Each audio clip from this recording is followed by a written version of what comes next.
So if you think about prior propaganda, this is another key difference. Like in advertising, similarly, like you drive to work, you'd see what, 10, 15, signs, like road signs, like maybe you'd see something on the bus, maybe you'd hear a few commercials. Most of your experience would be outside of the information stream that's trying to coerce you into thinking certain things, right? Whereas now it's the opposite. Most of your experience is consuming an information stream that's trying to coerce you into doing that. This is Michael Ring. I'm a cattle and crop farmer from Northern Illinois, and you're listening to the Vance Crowe Podcast. Welcome to the podcast. I'm glad you're here. Today, we speak with Zak Stein. I came across Zak when he was on the Jim Rutt podcast, which, as many of my listeners know, I love the Jim Rutt show. It's great because he finds all these crazy characters. And on this show, Zak was talking about propaganda and how it's being used in the United States. And when I first heard it, I thought, this guy seems a little nuts. He's trying to tell us that our government is telling us things. And then you start looking at the world around us and you start saying, wait a second, he's totally onto something. And the more I listened, the more I was captivated. So I pulled over to the side of the road, listened to the whole interview, and by the time I drove home, I was writing Zak an email to see if he would come on. He did, and we have a wild and wide-ranging conversation about what is the difference between propaganda and education. How do you know that propaganda is going on in the world? What does it look like, and what position are Americans in right now? And we end with a little bit of a conversation about talking with your children. What do you tell them in a world that is built on information asymmetries? And it's really just a fascinating conversation, so I hope you buckle in.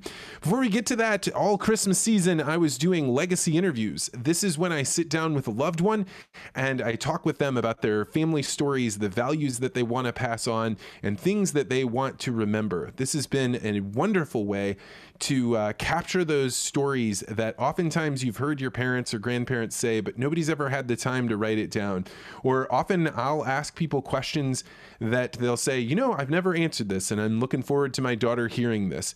And so a lot comes out in these interviews. If you would like me to personally interview one of your loved ones to capture their stories, go to store.articulate.ventures and you can set that up. Also, you hear me mention the Articulate Ventures Network in one of our monthly shared experiences this month. We are doing a digital sunset and a bedtime, which sounds like a weird thing, but when all of a sudden you have dozens of other people going to bed at the time they agreed to and putting away their cell phones, all of a sudden you feel this good social pressure that gets you to do things that are really difficult. And you might like joining this group. If you like this podcast, we talk about the podcast, but we also get together for book club. This month we're reading Dune, and we do these monthly shared experiences where people get a chance to do things, try things, experiment with life, and share the experience with other people across the United States that are doing it. So if you are interested in joining the network, go to network.articulate.ventures. Thanks so much for stopping by, and enjoy this interview with a new friend, Zak Stein. Zak Stein, welcome to the podcast. It's great to be here. Thank you. Thanks for having me. Well, I heard you on Jim Rutt's podcast, which my guests know quite well, and actually heard you speak about a year ago on some interesting concepts about the way the human mind works and how you develop skills.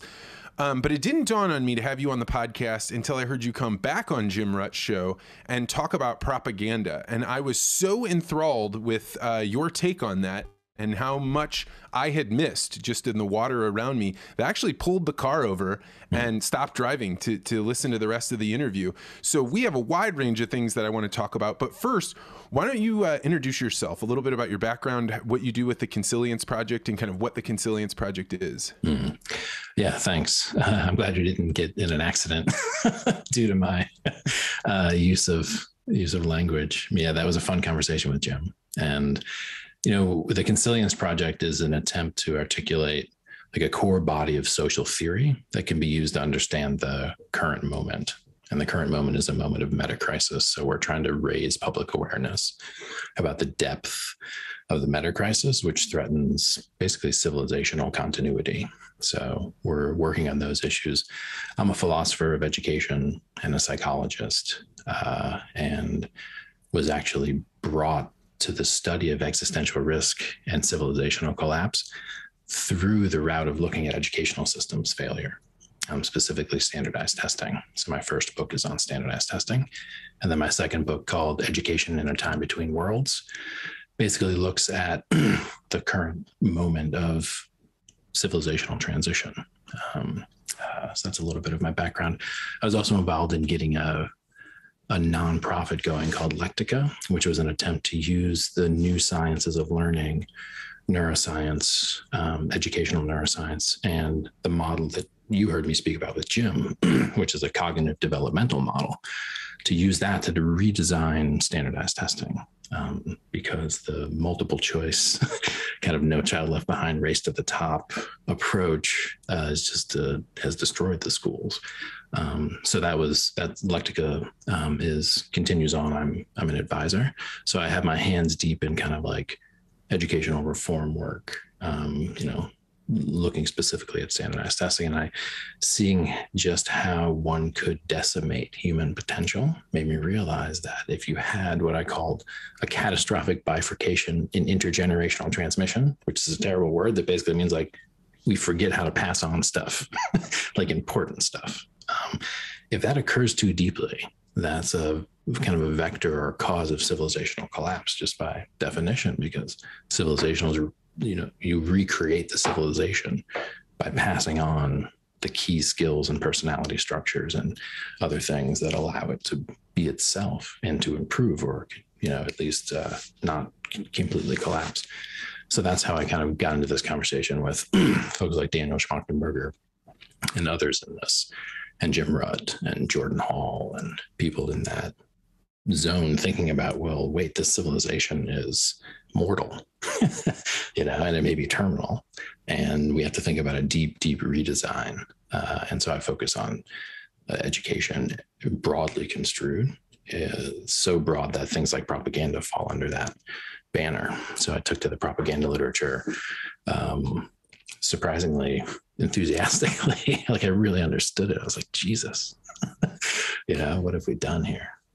So let's talk about that. You give a history about propaganda that was really surprising to me, and you kind of compared it to entering into the war when we eventually hit the nuclear phase and everybody had to be like, all right, let's stand down. But that didn't happen with propaganda. So kind of give a history of how long have we been using propaganda in society and how does it play out? Yeah, I mean, the metaphor you described there is one of the key points that I was trying to make in the Consilience papers on propaganda, which is that we've reached a point of mutually assured destruction in the space of information war.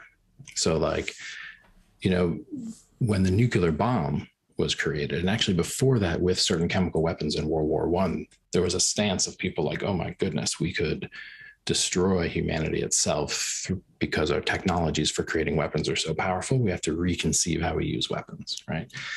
So we've been working on propaganda scientifically, military industrial complex, like massive amount of attention on propaganda for just as long as weaponry. And we only recently, with digital technologies, crossed that threshold into information weapons of massive power, mass destruction through information weaponry. And this comes with the digital, essentially. And so that's the call that I'm making in these Consilience papers, is like, look, there's this history of propaganda. And it was a big deal at certain times, certainly, but it always coexisted with other forms of social communication in the public sphere and education. We've reached a saturation point with the presence of ubiquitous computing that makes it almost impossible to escape the propagandized environment. And we've studied undue influence and psychological coercion and addiction dynamics enough to actually literally design these things like TikTok to be the almost optimal kind of Skinnerian propaganda delivery machine. So, excuse me, these technologies have gone from persuasive technologies to coercive technologies. And that's a threshold that civilizations that predicated upon human choice making can't stomach or hold without profound self-contradiction. So like, if the propaganda is so strong that you can't be held responsible for your decision making, then market theory and democratic theory just breaks down, because we're no longer autonomous choosers. We're essentially instruments of who's ever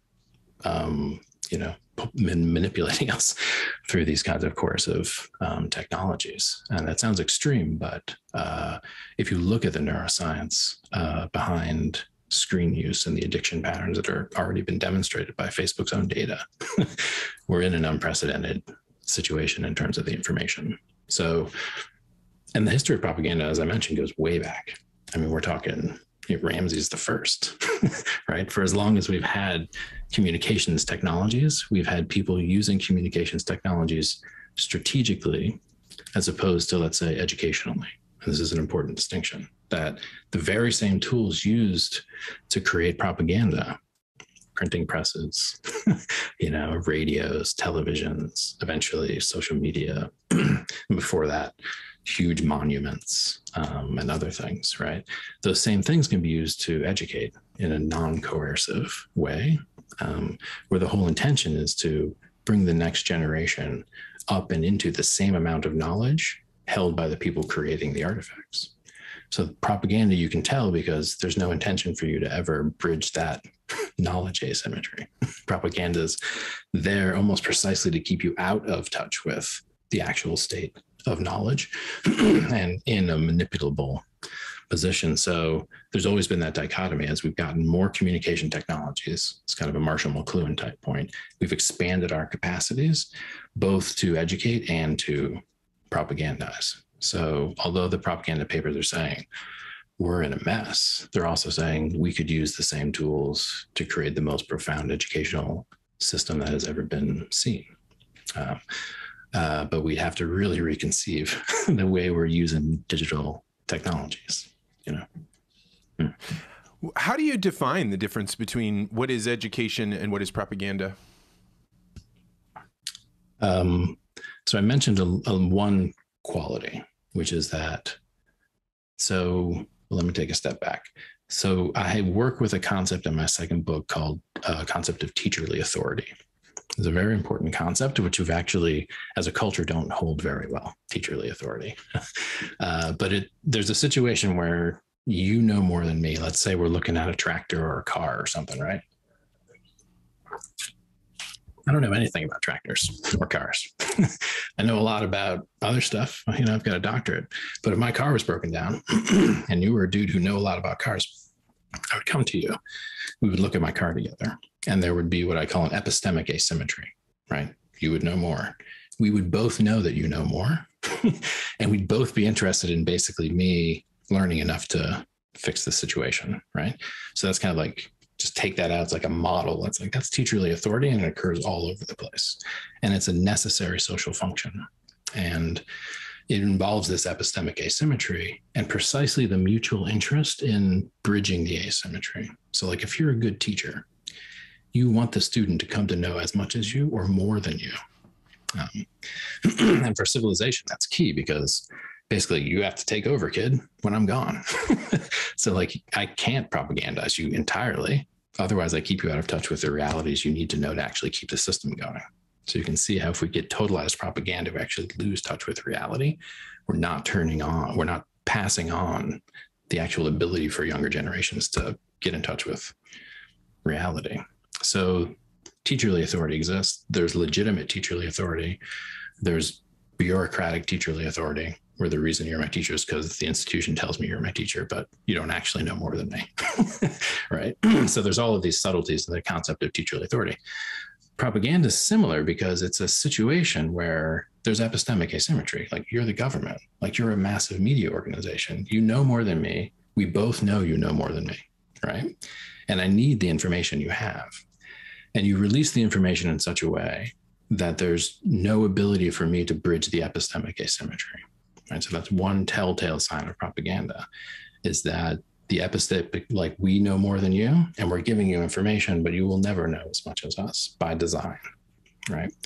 And by the way, in one-on-one relationships, like with specifically like spiritual teachers or religious teachers, this is one of the signs of like cult dynamics, where there is esoteric knowledge, which is privileged only to either a small group or one single person, basically. And they're running propaganda to keep the cult together. There's comparable comparisons. This guy, Steve Hassan, he's like the leading cult expert in the United States. I pulled on his work when I was talking about how social media enables undue influence, which means it enables that situation of epistemic asymmetry that is, through the use of coercion, basically perpetuated indefinitely instead of resolved and overcome. So that's one sign.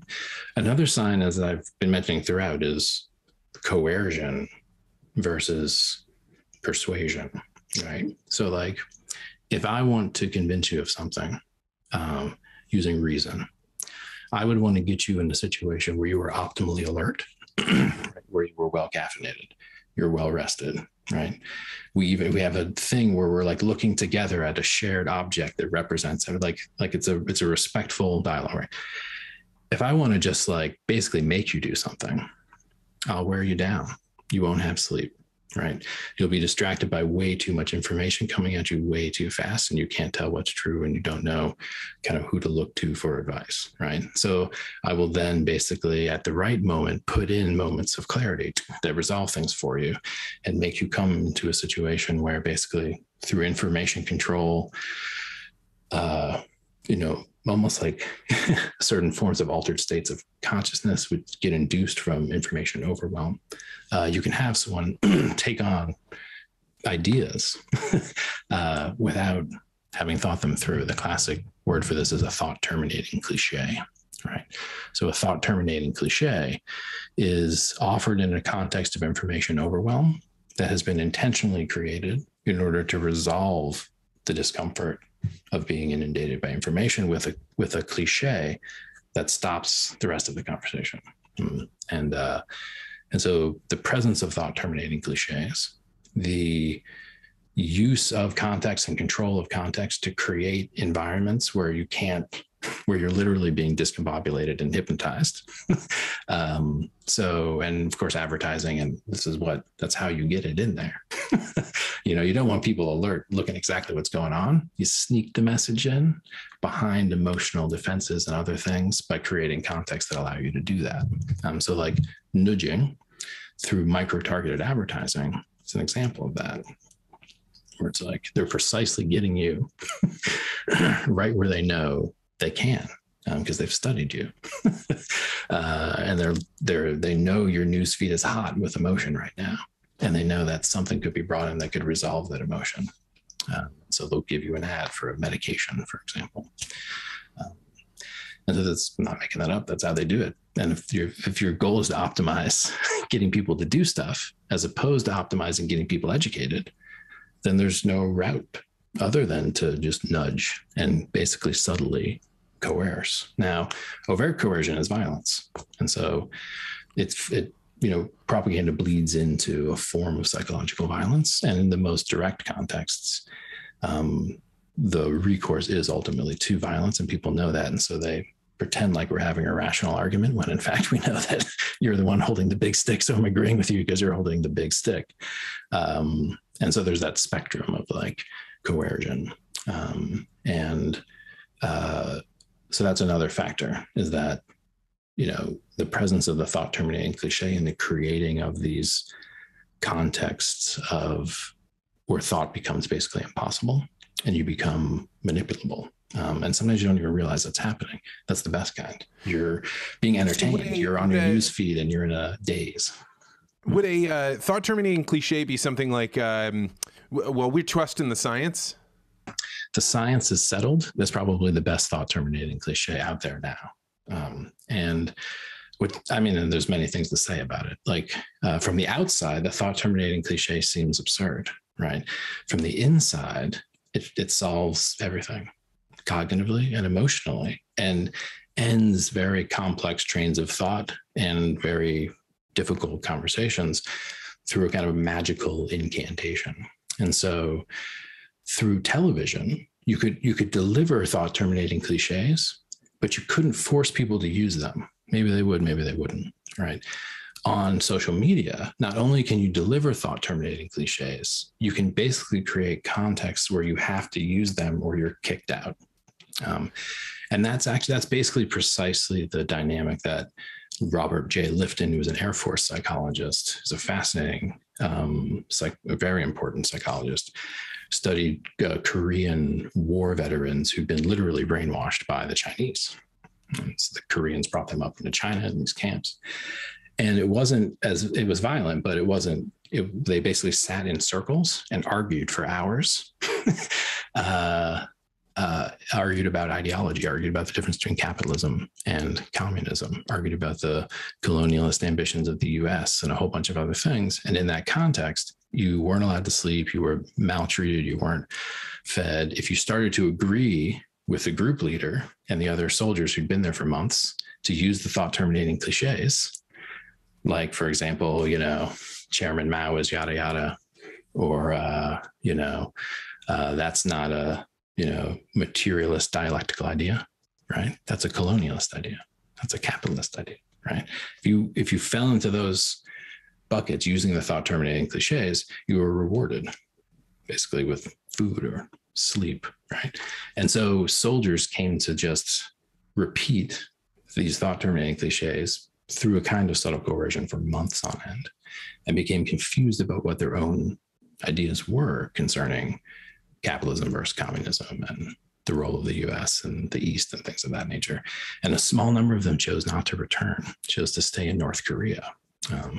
And those who did return, it was very, very complex for them, because basically, your identity runs, who I am, it runs on a narrative involved with words and language and concepts. So if you start to get certain words basically inserted forcibly into your identity structure, things get weird, and it happens. So my argument is that something very similar to that context that enables brainwashing happens right between us and our screens, especially if you're addicted to social media.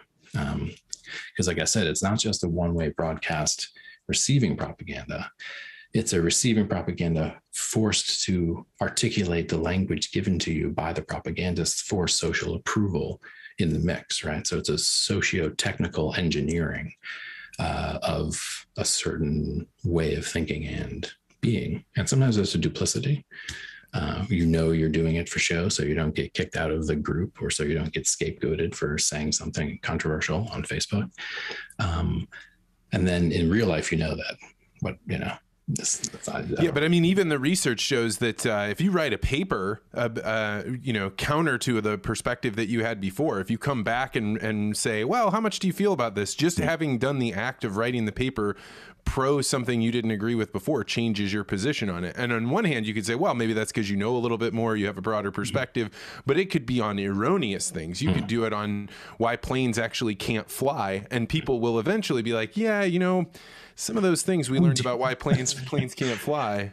Well, that's a subtle point, right? Because again, education and propaganda are like twins, right? But propaganda is like the evil twin of education because the thought terminating cliches are concepts, right? So you can say science has decided this issue if you're looking in a very narrow way at a very specific experiment, right? That's got a whole bunch of backlogs, right? So gravity is an interesting one, right? Not really disagreeing with gravity. Now, if I'm Einstein, I can in some way using equations probably reconfigure gravity, right?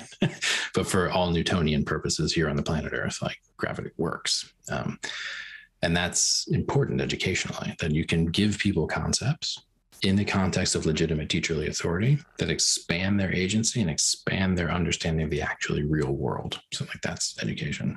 You can also give people concepts and language in a context of illegitimate teacherly authority, which limit their agency and detach them from reality. Now, what's an interesting wrinkle here is that a lot of propaganda is actually true, which is to say it's a limited amount of information with a very narrow kind of cherry-picked way of being presented, which you could claim would pass the fact checkers. But the way it's organized and the way it's presented and the context in which you receive it and repeat it, and the end result ends up being a kind of coercion into a belief you wouldn't hold if you were being dealt with by an educator. It's funny when I speak with children, I was talking with Yoshibak, and he talked about most people don't have agency over their beliefs, but we all believe that we do. We believe that I have these thoughts in my mind. And if you talk to a child and you hear them assert something and you could say, well, why do you think that? right? And you can see them searching in their brain, and that there is no answer for why they think that. That just is what they think. But if you've gone through and explored propaganda, you probably had to go through and say, hey, these are things, axioms that I hold to be true. You know, maybe they aren't as solid as they were. I mean, just the very act of studying propaganda had to change you and how much agency you felt you had over your own beliefs, I would imagine. Totally. Yeah, it's a hall of mirrors in there when you study propaganda, because it's also the case that many of the books written about propaganda are themselves propaganda. Yeah. So there's a long history of the CIA writing about the KGB, publishing it under some academic, giving them the manuscript. And it's like a propaganda book about the KGB, which doesn't mention that the CIA also runs propaganda, right? So like you have to look carefully at the propaganda literature. And then, of course, you have to self-apply the critique now.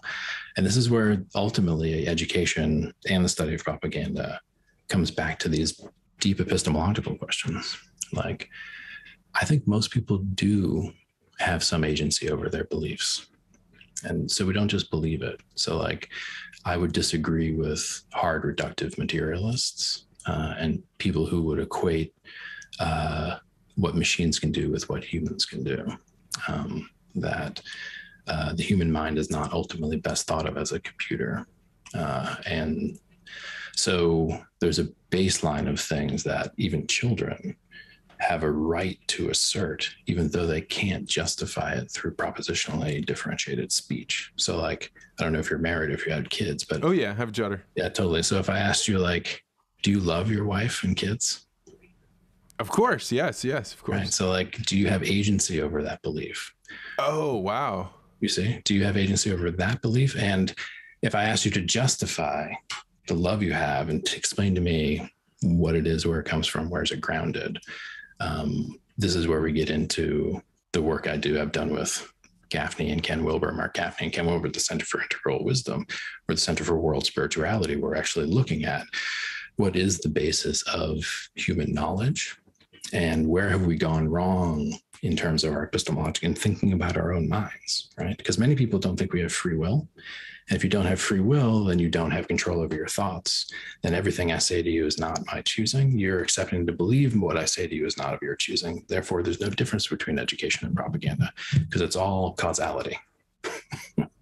Yeah, the whole thing about the lack of free will, this is something that just doesn't compute in my brain. Like, no matter how many times I've seen the people talk about, well, you know, we can look at when your brain makes the decision and when you push the button, and we can tell that it wasn't you making that decision.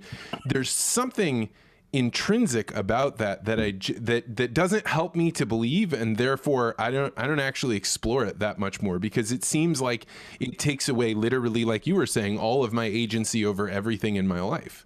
Well, and so this is of course a deep question, but there's one thing that explains. We talk about anthro-ontology. We talk about basically that the human being has the capacity to know truth. Like without apparatuses, like apparatus can help, methods help, you know, a whole bunch of things help, but we're equipped, the eyeballs, the heart, a whole bunch of stuff. Like we can know the truth. So like when you say I love my wife, it's like, that can be just true. Like, can I empirically verify that by looking at your hormones and your neurons and stuff? You could do that, but you don't have to, because we can say things that are true to each other, even though we're not scientists or experts. Right. So that's important to get. And so the intuition you have that there's something wrong with that free will argument comes from the idea that basically scientists assert hypotheses as true to one another on the assumption that you accept my hypothesis because it's got reasons behind it. And I give the reasons that I give because I'm free to give them or not to give them. Right. If you accepted the hypothesis with a gun to your head, as we've discussed, right, that's coercion, right? Not reason. And so there's what's called in philosophy a performative contradiction in the scientist asserting that there's no free will when it takes free will to assert anything at all, right? Technically. And so you have to be very careful looking at that and all of the things that get tied up in making the claim. Like, so many people will say, well, there's no free will, so therefore prison punishment should be rethought. And it's a very complex discussion. And there are contexts in which I just discussed, like when you're under coercion or you're deeply distressed, when there is not really as much, quote unquote, sovereignty of choice making and agency. But if you go all the way into this position where our given beliefs are kind of a folk psychological illusion and that we don't actually have free will, then all of the systems we created, for example, like giving scientists money for doing research on free will, or giving philosophers money for writing books like Sam Harris against free will, why do you get that? Like, if we can't punish people because they're not responsible for their criminal behaviors because there's no free will, then we cannot reward people for their meritorious behaviors because there's no free will. So the whole system of evaluation that we deploy in everyday life, like in legal courts, for example, like to what extent is one responsible for their actions? If there's no free will, then how does voting work or free markets work? So if we talk about these institutions in the context of propaganda, help we're fish swimming in water. So to describe the water is nearly impossible because we've always been in it. So help me understand, like, is propaganda going on? You've mentioned things like TikTok and micro-targeting of Facebook ads, but that seems rather innocuous compared to what we learned about as propaganda when we're kids, that the Russians are doing it, they're bad and we've got to stay away from it. What is the state of propaganda in the US right now? Yeah, this is a tractable question, unlike the free will question. So a few things to say. One is that there was a transition in warfare, basically, from kinetic war to information war after the bomb with the beginning of the Cold War. So there's a lot in there. So basically the statement is that, just as I discussed, we reached mutually assured destruction, and there was a sense of like, geez, we can't actually deploy all of our kind of weapons of physical war, right?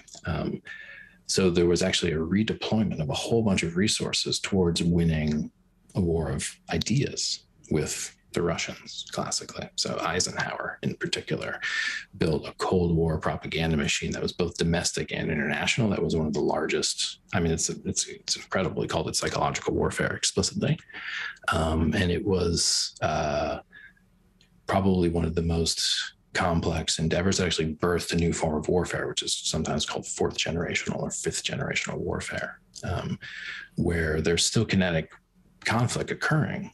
But even the kinetic conflicts occur in a symbolic matrix created by the information war taking place at a higher level. So think about Vietnam, right? It's an example of that. Meaning people fighting in Vietnam thinking we're fighting for democracy, and these people saying, no, we're fighting to keep the colonialists out, and everybody fighting in a war that was actually much larger than just those two places. They're shooting bullets, but the real war is between the Russians and the United States in a trade and oil and those kinds of things. Well, and specifically for the hearts and minds of the respective nations. Like, during the Cold War, there's a saying that's something like, we took the Russians down with blue jeans and rock and roll, right? Like unconventional warfare got unconventional. Like the CIA was funding Jackson Pollock, right? I mean, it got very weird in there because once you're in an information war, you're not doing propaganda like Hitler was doing propaganda or like the Uncle Sam pointing at you propaganda. It all becomes part of the culture. So this book, there's several of them, but Louis Manon's most recent book, The Free World, is specifically about this period during the Cold War when we opened the gates of information warfare, meaning like covert funding of Students for a Democratic Society by federal agencies, where we wanted protest cultures in our schools because it showed the Russians that we allowed protests, right? And then the Russians themselves were sending blue jeans and rock and roll and freedom and Jimi Hendrix at Woodstock playing the Star Spangled Banner. It's like, whoa, they call that horizontal propaganda, where you don't know that you're creating propaganda. It's just so much in your field that you're doing something out of your own volition, and it ends up being the perfect piece of propaganda, like Jimi Hendrix playing the Star Spangled Banner at Woodstock is an amazing piece of propaganda, which the Russians were aware of. And so what the Russians played instead was race. Like there's a long history of KGB creating perceptions and realities of racial conflict in the United States before the 1987 Olympics, maybe earlier, maybe in 82, whichever one was in LA. There was a letter sent with like a very racist letter with like KKK stuff on it, like to the Olympic Committee, like saying we can't have the Olympics. And they thought it was the American KKK for a long time, but it was the KGB who sent this letter trying to create this perception, right? Trying to show that we were a divided country, trying to divide us against ourselves by actively funding racist groups and the groups that hated the racist groups. And so that was one of the largest enterprises, like militarily. Eisenhower's information wars, massive. And then so the idea that when the Cold War ended, we just like took it all apart and put it away. No, right? Didn't happen that way at all. And this is where Edward Bernays and others come in, who kind of reconfigured the field of propaganda into the field of public relations specifically, so that many of the techniques that were tried and true developed during the Eisenhower period and other periods became just how governments operated with their information in general. There was a general consensus, and this ties back into the free will thing, that people can't be really allowed to have a lot of control over their thinking. And we have a responsibility, actually, as benevolent technocrats, to direct the population's attention on certain issues and have them see it in certain ways. Like, so that notion of a kind of centralized public relations run information management system as a stabilizing force in the United States was quite successful. And then digital came. and it did a bunch of things, but one of the things it did was allow the Russians and other foreign actors to begin to work in the cultural milieu in a much more powerful way. And it lowered the barrier of access to the game of propaganda tremendously. Because like in the Eisenhower days, no one could shoot a movie. Like who the hell could shoot a movie? Very small number of Hollywood studios could shoot a movie. And all of those Hollywood studios are working for Uncle Sam, right? So this is easy. Now you can shoot a movie on your iPhone and then post it on your mom's basement, and it goes viral and it gets more hits than a studio produced comparable propaganda piece, right?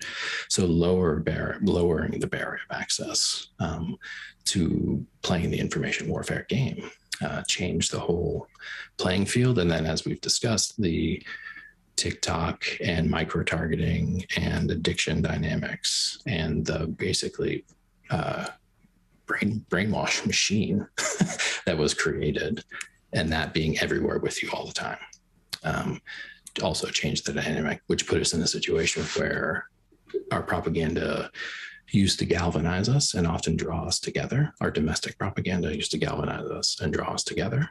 And now we are running on like 13 different conflicting propaganda campaigns, which are dividing us and basically driving us a little bit crazy, like technically putting us out of touch with reality and out of touch with the ability to get back in touch with each other in reality again, right? And so to this question of how does one deal with that, and it's back to like your wife and kids, and it's back to the things that the human knows, irrespective of what the media tells it.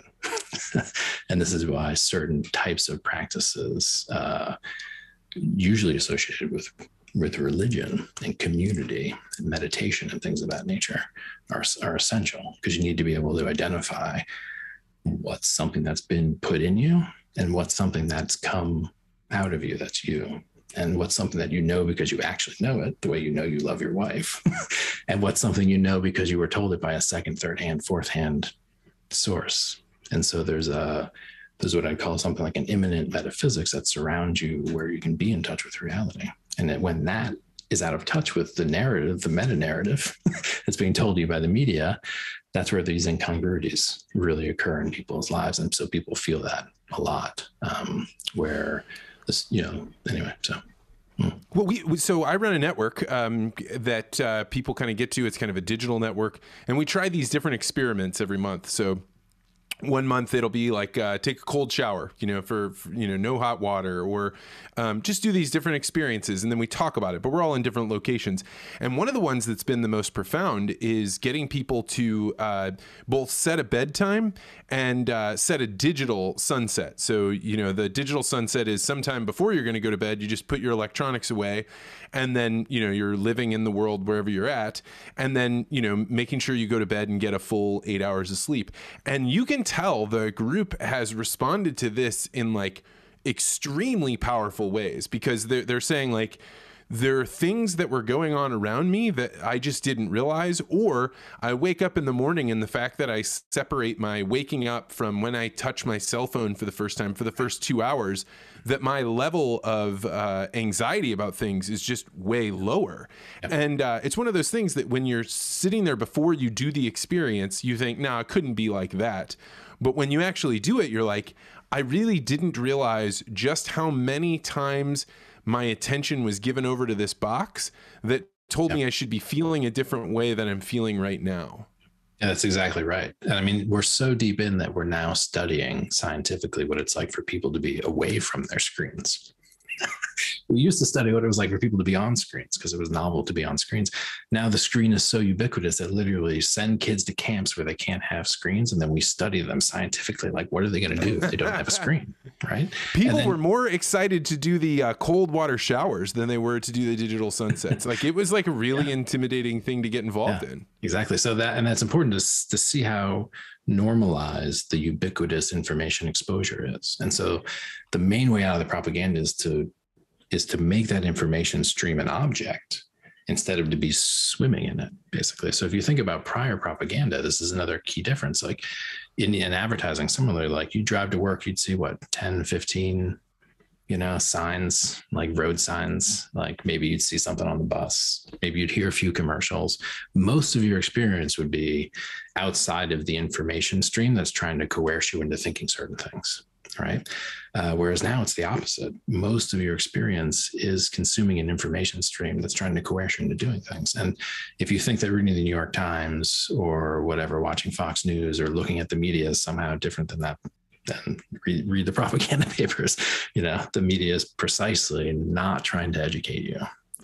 It's trying to create a certain cultural mood and affect large scale choice behavior. I talk about this a lot, that, a few years ago, the number of people that say they belong to a church dipped below 50%, which, for the last 80 years in the United States, it's been above 70%. So this is kind of a big deal. Now it's below 50%. And you think about the consequence of this is not like, oh, people aren't going to church and hearing that they should be good. The biggest consequence from my perspective is you don't run into the people that live in your neighborhood. You don't run into the people that are in a different socioeconomic strata than you, but you would meet them in church, or people that believe things different politically. Because, I grew up in a small town. The Catholics got together. Some of them were, conservative. Some of them were liberal. Some of them thought this and that. And you'd be pushing them together, and you'd have to see, hey, the plumber isn't actually that big of a jerk, right?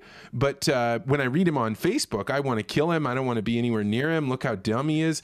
And so I think the fact that we're not meeting in physical space at the same time that the digital, increase is going on has far deeper implications than anybody is realizing right now. I completely agree. I mean, and as an educator, I see it with children and the kind of dynamics of schools and the increasing of screen use in schools and the changes in adolescent culture and socialization patterns as a result of these digital contexts. The kind of, it's hard to interpret the church statistics, you know what I mean? Because it's not clear to me people are becoming less interested in religion, but it does seem that people are becoming less inclined to get together with people who are different than them. And so I think that's clear. And that kind of necessary kind of like bringing together of difference is what the schools were supposed to do, is what the church is supposed to do, is what the town hall is supposed to do. And the schools, the church, the town halls, all basically been captured by a small number of technologists' communications inventions. And so you get that. Yeah, the public spaces are being gutted and kind of like, brought into containment and enclosure. The way many commons is, common spaces get enclosed by enterprise. And so we're moving the town square onto Facebook, right? We're moving the church to groups on Facebook where you can be in some group that believes specifically what you believe. And in a unique group, with all of these. And so there's so much diversity in emerging religious trends based on social media. But your point holds. I mean, it's very hard to see with the schools. And of course, the pandemic has made it much, much worse. So that we've all retreated to a kind of individualism. When the masks first started coming on as a mandate, I was completely against them. Like, I'm a communications person, right? So I want to see faces. I want to be able to hear intonation. To me, being able to see the full scope of a human being just makes me feel far more comfortable. And listening to you talk about the asymmetry of people in an educational or propaganda situation, this also holds true for the mask, right? If you put a mask over everyone and then one person is in charge, there's so much less information that you can read on their face. Should I trust you? Are you sending me signals that where your face is deceiving, giving away that what you're saying you don't actually believe? And I think that this, there's no way that the human mind can just overcome that and say, oh, well, we'll just pick up all the signals we need based on the eyes or above. And I think that has to make people either more vulnerable to authority or something, because there's things that are going on in your brain that you're just not allowed to use anymore in that context. Yeah, I mean, I agree. Whether it's necessary or not scientifically is a separate question from the effect it has. So like, even if we need to be wearing these masks, suppose we do, perhaps, we would still have this effect, and it would be neurologically most important for the youngest among us who don't have any experience with even interpreting the lower half, right? So like, I note, co-occurrence between certain eye gestures and certain mouth gestures regularly, and then I just see the eye gesture, and so I infer the mouth gesture. But if I've not ever had a chance to establish that correlation between eye gesture and mouth gesture, then I'm left guessing. And so, yeah, there are whole complex dimensions of socialization that take place through full-blown facial recognition, trust being a key one, attractiveness and other things as well. So my main concern in the dynamic is like the children, basically the effect on children. But what you're saying in terms of like group dynamics is also true, that a store full of people with everyone has a mask on is a very, very different social place than a store where everyone does not have a mask on. So, but of course, any store in the context of a pandemic is a very strange social place. So we've already crossed that kind of Rubicon. So it's all just weird after that, basically. So when you think about the ubiquity of this propaganda, some part of it looks like the free hand, the market just having its free hand, where, there's companies that want to advertise to you, so they're going to use the tools that are available to them. But it sounds to me like you're implying a level of centrality about this propaganda, that whether you're talking about the CIA or the KGB, there are groups of people that are in government and they're using this specifically on citizens. Is that right? Oh, correct. Of course. I mean, that's a known thing. We don't call it propaganda, of course. Like I said, we call it public relations. But that's going on, and that's inevitably occurring. And what's interesting about the current moment is that while there's centralized, for what I call vertical propaganda, in the second propaganda paper, I have a taxonomy of different forms of propaganda. There are many forms. The most classic form of propaganda is the centralized, vertical, deceptive propaganda, basically, where a centralized authority uses its power to basically deceive people. And that happens all the time. But there's other things which are horizontal propaganda. decentralized, organically emergent propaganda, which is what you get often occurring in like insurgencies and things of that nature, and so we have now a situation where centralized vertical propaganda used to work really well in the United States. Like if you look back during the Cold War, you think about the polio vaccine and other things where there was a sense of like national triumph and success as a result of really well orchestrated public relations dynamics between government and industry and media and the people.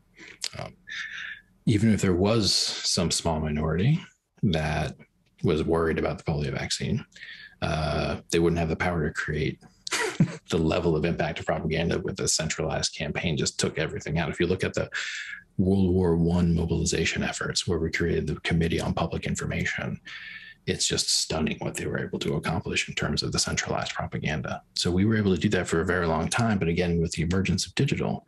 So wait, how does this connect with polio? This is a little mind blowing.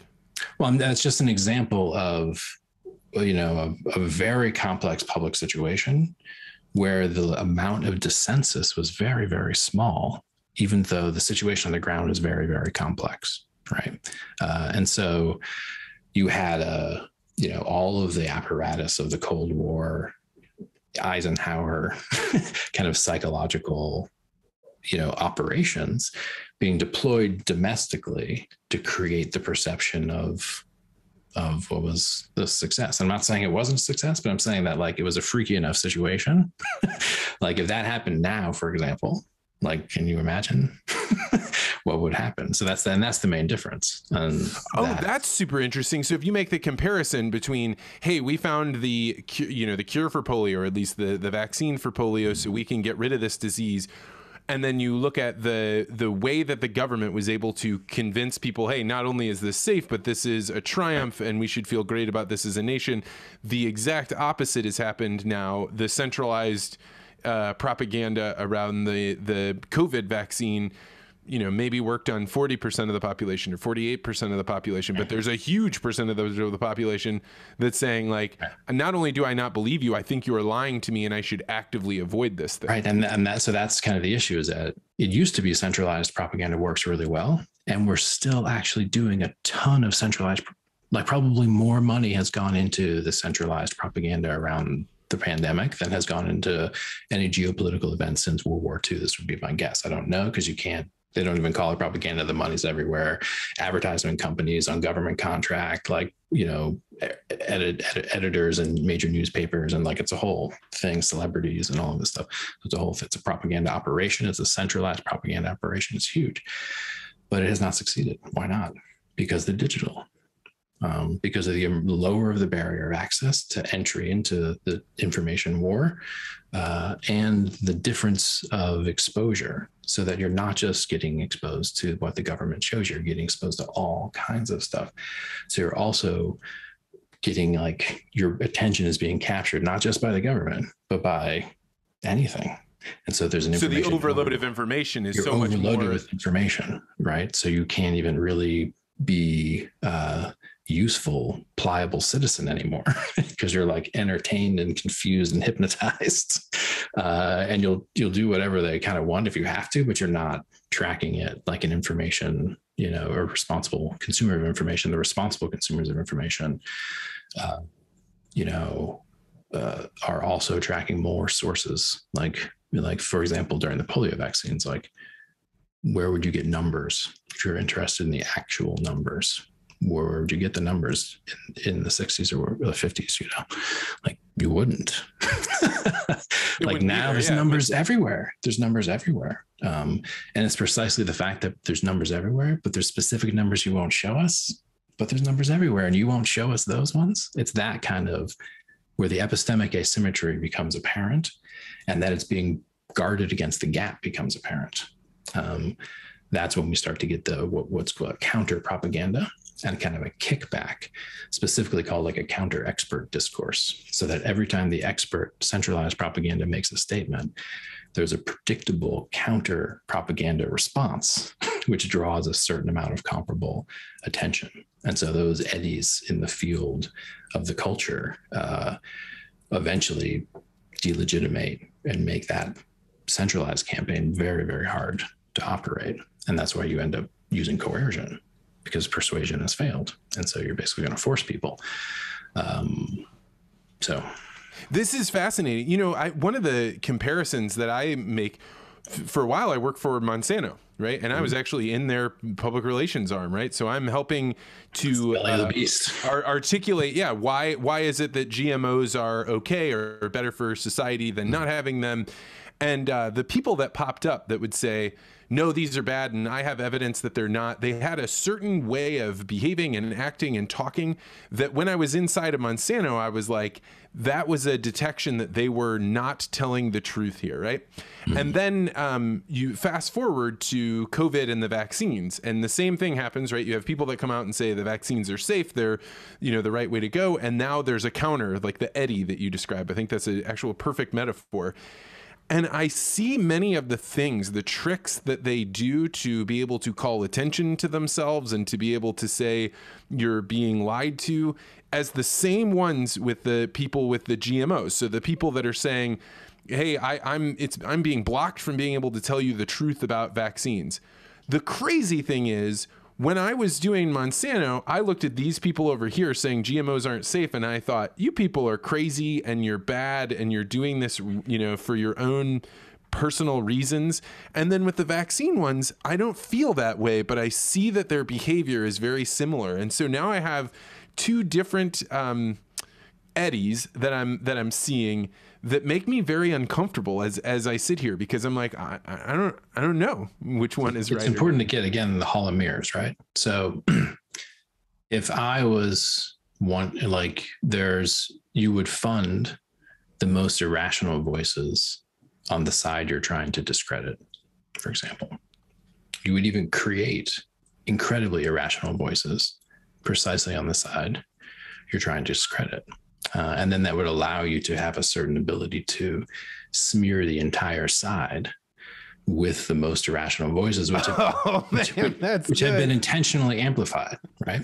And so, like, for example, for a very long time, it was difficult to critique in any way psychopharmacology without being called a Scientologist, basically. And so they had very successfully seeded the field, the APA, the American Psychological Association, and Psychiatric Association had seeded the field with these extreme crazy voices to draw attention to them, pull them out, say, look, anyone who says this stuff is, like, you know, completely nuts. They're a Scientologist.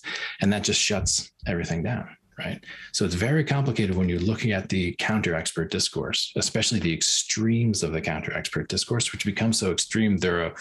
And then you say, oh, wait. And so similarly and now back to the broader picture of foreign actors intervening into American cultural space. So it's very clear that those cultural eddies become a vector for information warfare to increase the internal division of our country as a whole, right? So, like, the more these issues are not handled well by us, the more they become a vector for information warfare, where they're trying to put the most crazy shit on both sides.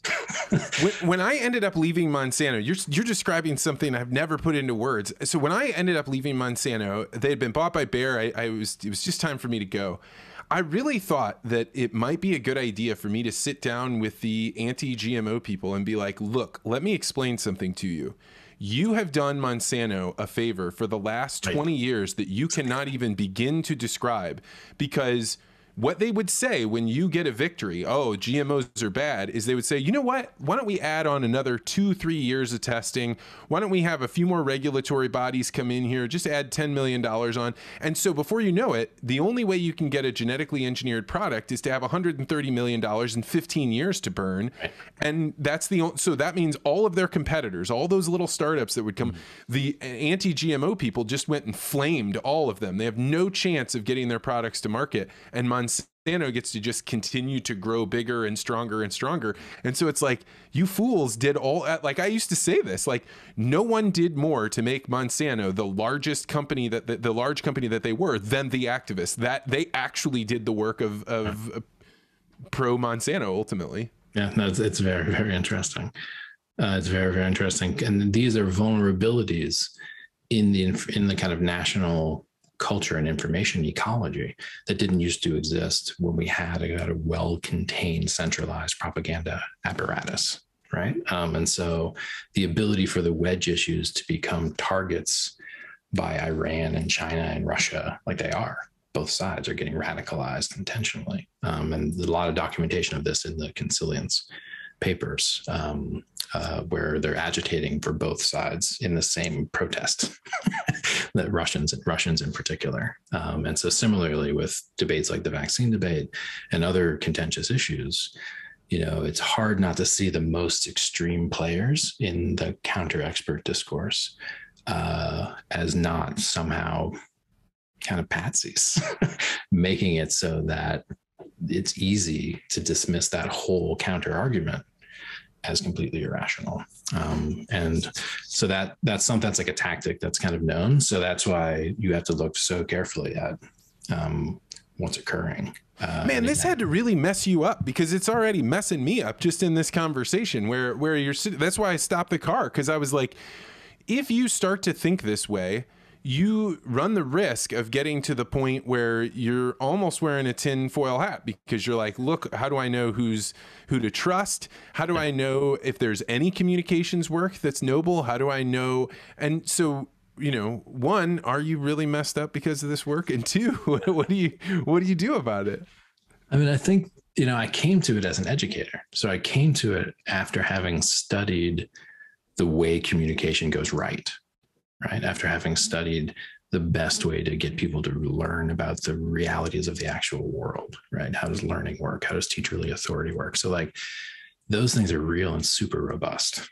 Like humans are built to learn and we're actually built to be in touch with reality and built to be in touch with one another in relation to reality and to talk about it and to learn more about it together. Like we do that naturally, actually. So that's why I think it doesn't mess me up as much, because it's an artificial simulation of reality that's been created fairly recently, by the civilization. So like if I read books from prior epochs, it's not Biden's propaganda. It's a book from the 1600s, right? Now maybe it's Queen Elizabeth's propaganda or something, but it's a different era, right? And so there are many routes into sanity and being in touch with reality. Now, media and social media are not them. And so what this means is that there's a class of issues, geopolitical issues, economic issues, health issues. There's a class of issues where it becomes very difficult to be able to see what's going on. In my own family, there's been cases of extreme iatrogenic injury, which is an injury that comes from taking a drug, right? Like a pharmaceutical drug, right? As prescribed, and you get brain damage and it's terrible. And yet, so years ago, I was already familiar with the deception and simulation created by media, and specifically pharmaceutical advertising interfaces with large-scale media apparatuses internationally. And so I'd already looked at that like very personally, like, oh no, my experience, which tells me this happened, contradicts this meta-narrative, which is 2-3 times removed where I can get access to the actual data, right? And the data is built by people who are trying to profit from, et cetera, et cetera. So there is a certain kind of like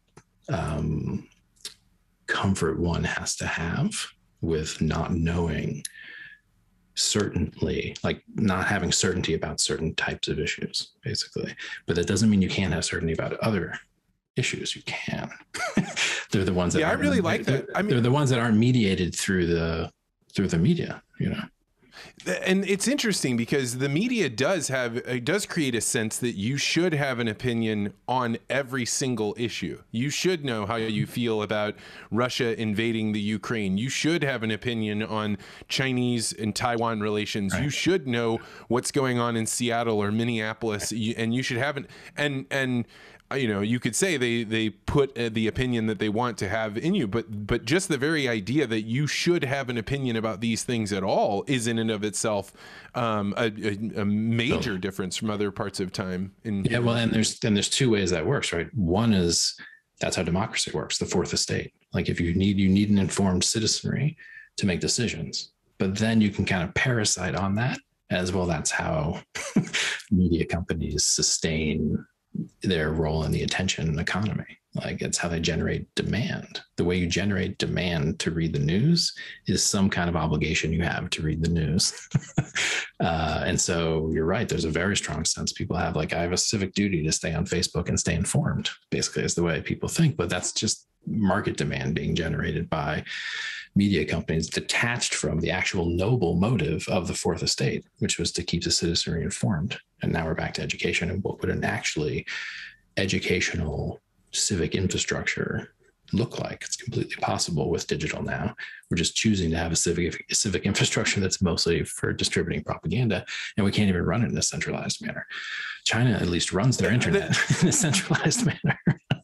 The education system became very scary to me. Well, one, when you have a child, like all of a sudden you start being like, oh, wait, I'm going to have to dive back into this area. You know, I escaped it after I graduated high school. But then you start reading history and you find out that governments have taken over entire countries by indoctrinating children to report on their parents, to say that their parents are doing bad things. And that is one of the scariest things in the world to me, because I can't think of a betrayal any deeper than the state turning a child on its parents. That's like the darkest of dark things that I can think of. And I'm concerned when I watch the news that tells me this is what's going on. So I don't know. Is it propaganda that this isn't actually going on in the schools, or is it propaganda that it is going on in the schools? Like, you know, the Hall of Mirrors, we enter again. Yeah, the Hall of Mirrors. I mean, so I've already mentioned that phrase, intergenerational transmission. So like intergenerational transmission, and then the idea that we could really screw up intergenerational transmission somehow. And so the argument I'm kind of making in general is that technologies have really screwed up intergenerational transmission to the extent that the generation gap is wide, really wide, and perceived as unbridgeable by both sides. And so then you have a purely strategic relationship being taken up between the younger and the older members of the same civilization. So that is what's called generational warfare. And there was a hypothesis by certain neo-Marxists. They thought that class warfare would ultimately be sublimated into a form of intergenerational warfare. And you're right, it's the kind of deepest mistake that a civilization can make, is to disrupt continuity of intergenerational transmission abruptly. And sometimes it's done like Mao intentionally, and sometimes it's done by accident because of the rate of the technological innovation, which basically strands the next generation in a land that the parents have never even been able to imagine. And then the children look back and they say, what the hell can you possibly teach us? And by the way, you created this mess that we're inheriting, you know, and the parents are like, oh, I failed you. I have nothing to teach you. And so that gap between the generations, and then they just relate strategically. And so the boomers hold everything because they don't trust the young kids, and the young kids resent that. So they're undermining the intentions of the boomers. And so it's actually deeper than most of the other crises, and yet invisible is this crisis of intergenerational transmission. And so all of the things happening in schools now are rooted in that. Like there'll be different content like race and like medicine and other things, but it's it's rooted deeper in like, we don't know how to pass on, like, and what the value of what we're passing on is, or even what they will grow up into. So there's a deep ambivalence by both parties in engaging in this teacherly authority thing. Well, and this goes along with the whole concept of social technology and how you can lose a social technology.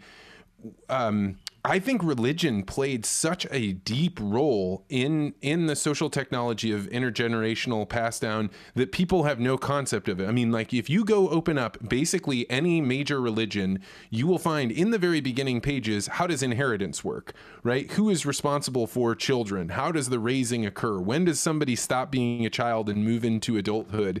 And these kinds of concepts are, you know, you think like, those kind of seem, you know, old fashioned, or we don't use those ideas anymore. But without a structure to know how to pass those things on, I'm sure whichever cultures did survived and went on to have a large, you know, religious base, and the ones that didn't are gone. Yeah. I mean, it's interesting, right? Like one of the ways to kind of test the quality of a culture is to look at the way it treats its children and how it passes on its knowledge. Like, so if I take back to the free will thing, like if I was a neuroscientist raising a kid, at what age would I tell him he didn't have free will? Right? Is that an idea you can, right? It's seriously like, and it's one way to think about, like, what are we doing with our science? Like how do we actually pass on the knowledge that we value? And if we can't in good faith actually say the things we believe to our children, because it's irrational and will destroy their sense of who they are and the value of the world and other things, then why do we believe those things? Right. And so similarly, it's like, at what point do you tell your kid that it's a dog eat dog world and you shouldn't have compassion for anyone, and that empathy is for weak people? Like, at what point do you say that? At what point do you tell your kid that you've been a politician in a corrupt system for 40 years and dug your hole so deep in blackmail, and how do you even hand over the family business? Right. So there's a bunch of things that make intergenerational transmission tricky, shaky. And many of those are kind of like upon us, now at this point. And so what religion did was provide a certain container. Now, back to propaganda, religion was one of the first and greatest and remains propagandist of all time. So you can create. Yeah, they're the goat, right? Yeah. You know what I mean? Yeah, they're the goat of religion. Catholicism in particular is the goat of propaganda. And so you're looking at that and you're saying, well, there's a reason modernity kind of got itself out of this whole religion thing. And there's a reason we separated church and state. And so what we're looking at is something like a post-secular age, which Charles Taylor writes about. And in that sense, the religious kind of resources that modernity ran on, capitalism ran on, families ran on religious resources from an outdated period, and those are dwindling. We're running on like the fumes of the pre-modern in the late modern. And so this is why people like Vervaeke and others speak of a meaning crisis, and that at the root of a lot of this is our inability to make sense of the deepest issues, because that's ultimately what that's why religion and education go together. Because at the end of the day, you have to answer these questions to kids. What happens when you die? What happens when you sleep? Right? Is the world going to end?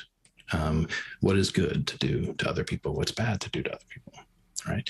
Those kinds of basic questions. Without clarity on that, it can be very hard to move. And so religion kind of firmed up certain mimetic kind of resources that were a scaffolding for a whole bunch of kind of easily administered education.